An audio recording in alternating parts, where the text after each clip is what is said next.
Bonjour à tous, j'espère que vous allez bien. Dans le précédent podcast, j'évoquais les difficultés à s'épanouir dans cette période bien spéciale et aujourd'hui on va aborder la complexité professionnelle. Alors, pour être honnête avec vous, j'ai décidé de me lancer dans la création de podcasts car j'ai la malheureuse impression que le monde du travail ne veut pas de moi. Après avoir retourné Internet, répondu aux quelques annonces disponibles et passé des entretiens, je finis toujours par me retrouver là sur mon canapé. Est-ce que je suis la seule à ruminer dans mon salon que la Covid ne me rend vraiment pas la vie facile ? Je pense savoir que non.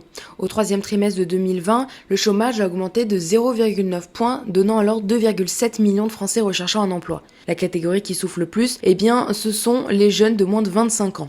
En novembre 2020, le pourcentage atteint était de 22,1%, un taux qui n'était pas arrivé depuis 2017. Alors avis à vous, jeunes diplômés, qui comme moi ne voyaient pas le bout du tunnel, je vous encourage à vous accrocher et de poursuivre vos rêves. Les jeunes adultes sont de plus en plus poussés à accepter un travail qui ne correspond pas à leur qualification ou se retrouvent simplement à faire un job alimentaire pour subvenir à leurs besoins. Alors quoi ? On abandonne tout ?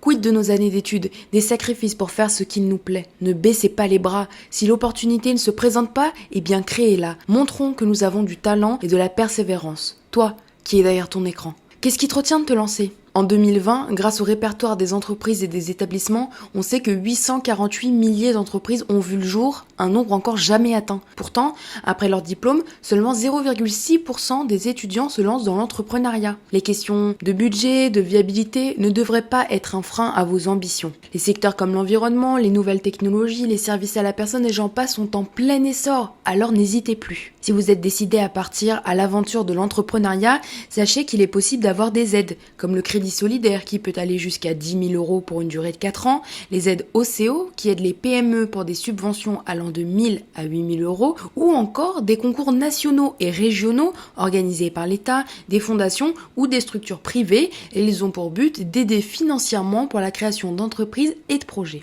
Il existe différents types d'aides, vous pouvez donc vous renseigner dans la mairie de votre ville pour avoir toutes les informations. Il existe également des structures qui vous accompagnent de A à Z. Vous vous rendez dans les chambres de commerce et d'industrie par exemple, avec un projet, une idée de développement et vous serez aidé à chaque étape, que ce soit pour trouver des locaux, obtenir une subvention, faire de la communication autour du projet par exemple. Vous pouvez aussi entrer dans ce qu'on appelle des coopératives d'activité et d'emploi. Ils vous aideront à tester votre projet grandeur nature. Et pour les jeunes diplômés, vous pouvez vous rapprocher de la MoveJ, le mouvement pour les jeunes et étudiants entrepreneurs. Il propose des programmes de coaching avec des chefs d'entreprise pour bénéficier des meilleurs conseils. Je crois qu'il faut essayer de voir les choses du bon côté. À l'aube d'un possible reconfinement, dites-vous que ce sera le temps idéal pour travailler et réaliser vos projets. Croyez en vous et n'attendez pas que les autres le fassent à votre place. J'espère que ce podcast vous a plu. N'hésitez pas à me dire en commentaire quels seraient vos projets de rêve. Et je voulais aussi vous remercier pour tous vos retours. Ça me fait énormément chaud au cœur. On se retrouve bientôt et en attendant, prenez soin de vous.